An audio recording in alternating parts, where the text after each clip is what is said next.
সালামু আলাইকুম। নতুন বছরের শুভেচ্ছা জানাচ্ছি বন্ধুরা। আপনারা যারা ফোন করছেন আসলে আমাকে জিজ্ঞেস করছেন যে আমাদের কাজ কতটুক এগুলো।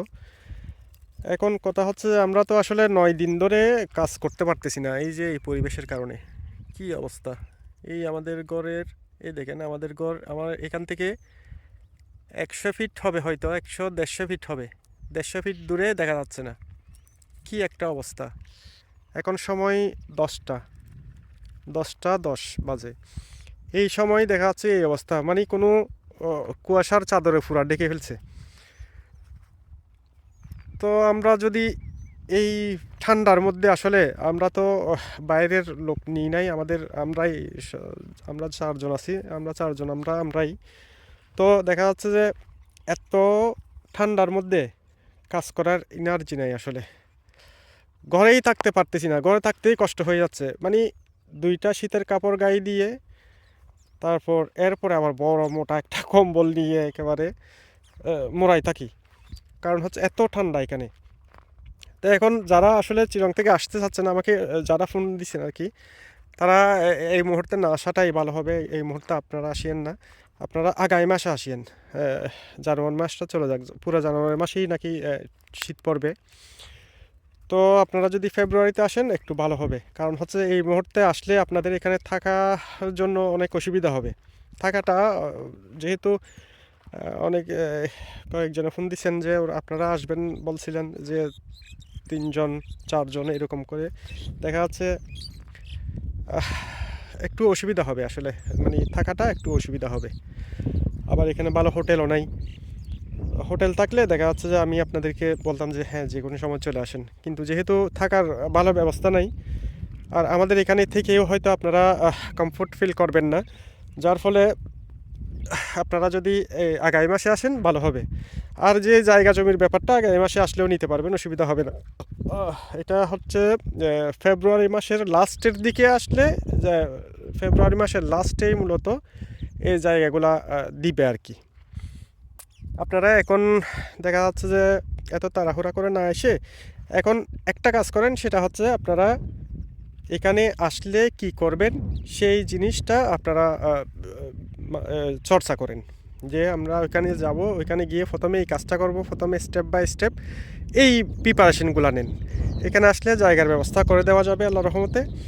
তারপর আপনাদেরকে যে মানে আমি আসার পরে আমি যে সমস্যাগুলোর সম্মুখীন হয়েছিলাম, সেই সমস্যাগুলো যেন আপনারা না পড়েন, সেগুলা আমি যতটুকু সম্ভব আপনাদেরকে হেল্প করার চেষ্টা করব, যেন ওই সমস্যার সম্মুখীন যেন আপনারা না হন।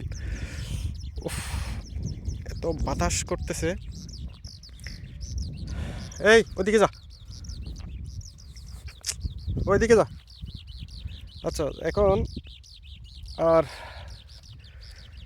আসলে এখানে আসলে আপনারা কেউ কেউ জিজ্ঞেস করছেন কীরকম টাকা পয়সা খরচ হবে। ভাই, টাকা পয়সা হচ্ছে যে আপনি কি করবেন সেটার উপর ডিপেন্ড করতেছে, কোন কাজটা করবেন সেই কাজের উপরেই ডিপেন্ড করতেছে। আপনারা যদি ফার্ম করতে চান, গরুর ফার্ম করতে চান, তাহলে গরুর ফার্মটা ঠিক কত বড় করবেন, কয়টা গরুর শেড করবেন, তারপর সেটার উপর ডিপেন্ড করবে আপনি কতটুক জায়গা এখানে লিজ নেবেন, অর্থাৎ ভাড়া নেবেন আর কি। এখন জমির ভাড়া তো 4,000 টাকা আছে, 5,000 টাকা আছে, 3,000 টাকাও আছে। আপনাদের যেটা পছন্দ আপনারা সেটা নেবেন, আপনাদের জন্য যেটা উপযোগী আপনারা সেটা নেবেন। তারপর আবার কিছু জমি আছে একটু পানি উঠে, আবার কিছু জমি আছে পানি কম উঠে, আবার কিছু জমি আছে একদম পানিই ওঠে না। তো দেখে নিতে হবে আসলে। আবার দেখা যাচ্ছে যে জমিগুলোতে পানি ওঠে না, সেগুলো একটু বালি, মাটি কম, বালির পরিমাণটা একটু বেশি।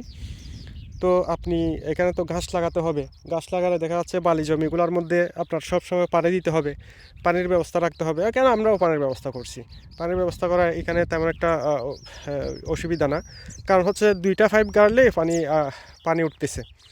তো পানি তোলার পানিটা সমস্যা না, কিন্তু আপনার ওই যে আমরা গাছ লাগাইছি, তবে এই বালির মধ্যে গাছটা একটু কম হবে, বিশেষ করে যেগুলো পানির গাছ সেগুলো একটু কম হবে। পানির মধ্যে যে গাছগুলো বেশি হয় সেই গাছগুলো এই বালির মধ্যে কম হবে।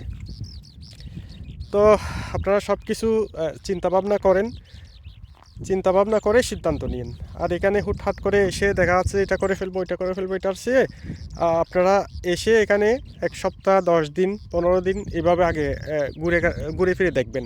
দেখে যদি ভালো মনে হয় তখন জায়গা নেবেন। এসেই যে আজকে এসে কালকেই জায়গা নিয়ে নিব, এই কাজটা এই ভুলটা করিয়েন না। এই ভুলটা আসলে করাটা উচিত হবে না। আমরাও প্রথমে আসছি, এসে আমাদের এই ঘরটা করার পরে দেখা যাচ্ছে যে অপেক্ষা করছি, আসলে তাড়াহুড়া করি নাই। তাড়াহুড়া করার সেই সময় যদি তাড়াহুড়া করতাম, আমি এখন চিন্তা করতেছি আর কি, যে সেই সময় যদি তাড়াহুড়া করতাম তাহলে এখন হয়তো আরও একটু লসে পড়ে যেতাম। তো আলহামদুলিল্লাহ আল্লাহ হেফাজত করছে। কারণ আপনি যেখানেই যান আসলে ভালো খারাপ সব জায়গায় পাবেন। এখানে লোক ভালো আছে কিনা জানতে চাচ্ছেন, এখানে লোক আমাদের এখানে কীরকম ভালো খারাপ সব জায়গায় আছে। আমাদের এখানে সবাই ফেরেশতা না, এখানেও সবাই ফেরেশতা না। আবার এখানে সবাই যে মানে ভালো খারাপ সব জায়গায় আছে, আপনাকে অ্যাডজাস্ট করে চলতে হবে। এখন আমি ভালো কি না সেটা বুঝতে হবে। আমি যদি ভালো হই জগৎ আমার জন্য ভালো, কারণ আমি যদি ভালো না হই তাহলে ওই দিকের লোক ভালো আছে কিনা সেটা বলে লাভ নেই। তো আসলে অনেক কথাই বলছি, বিশেষ করে চিটং থেকে যে ফোন করছেন আর কি, নাম বলতে চাচ্ছি না আসলে। আশা করি আপনি যদি ভিডিওটা দেখেন বুঝবেন। আপনি জিজ্ঞেস করছিলাম, বলতে চান না আর কি। আপনি আমার মনে হয় আরও একটু শিওর হন, কনফার্ম হন আসলে আপনি আপনার জন্য কিনা এই জায়গাটা আপনার জন্য কিনা সেটা বিবেচনা করে তারপর আসিয়েন, ভালো হবে। আচ্ছা যাই হোক, মেন কথা হচ্ছে যে এখানে যদি বারবার করে বলতেছি, এইখানে যদি আপনারা ফার্মিং সেক্টরে আসেন তো আসেন, ওয়েলকাম। আর যদি ফার্মিং সেক্টর ছাড়া আপনি যদি বলেন যে এখানে আপনি কৃষি কাজ করবেন, তাহলে বাইরে আমার আসলে এটা সুইটেবল না আমার কাছে। এই ইয়াটা আমি কোনো মানে আপনাদেরকে কোনো প্রকার আসলে আমার মাথায় আসতেছে না যে আপনারা এই ধরনের চিন্তাভাবনা কেন আসতেছে। কৃষি কাজের জন্য এই এলাকা না, আপনার বাড়ি ছেড়ে এখানে আসবেন কৃষি কাজ করলে দেখা যাচ্ছে আপনার বিশাল অনেক বড় একটা জায়গা নিতে হবে। অনেক বড় জায়গা যদি আপনি নিতে যান তাহলে আপনার কৃষি করে যেটা ইনকাম করবেন সেটা তো জমির ভাড়া বাবদ দিয়ে দিতে হবে। তা আপনি এখানে এসেই কৃষি কাজ করবেন কেন? যাই হোক, অনেক কথা বলছি আসলে, আমার মধ্যে ভুল আছে, ভুল ত্রুটি ক্ষমা সুন্দর দৃষ্টিতে দেখবেন। যারা খামারি বাইরে আছেন আমাদেরকে একটু পরামর্শ দিবেন কিভাবে করলে ভালো হবে খারাপ হবে, আমাকে সাজেশন দিচ্ছেন, আমি অনেক আপনাদের প্রতি কৃতজ্ঞ। আপনারা যারা সাবস্ক্রাইব করেন না আমার চ্যানেলটা একটু সাবস্ক্রাইব করিয়েন। আসলে চিটাঙে যে সময় আসবো দেখা যাচ্ছে যে আমাদের তো এখানে যেগুলো তৈরি করব, আমাদের তো ডেয়ারি ফার্ম, এখানে যেগুলো তৈরি করব বেশিরভাগই তো চিটাঙের উদ্দেশ্যে তৈরি করব আসলে আমি।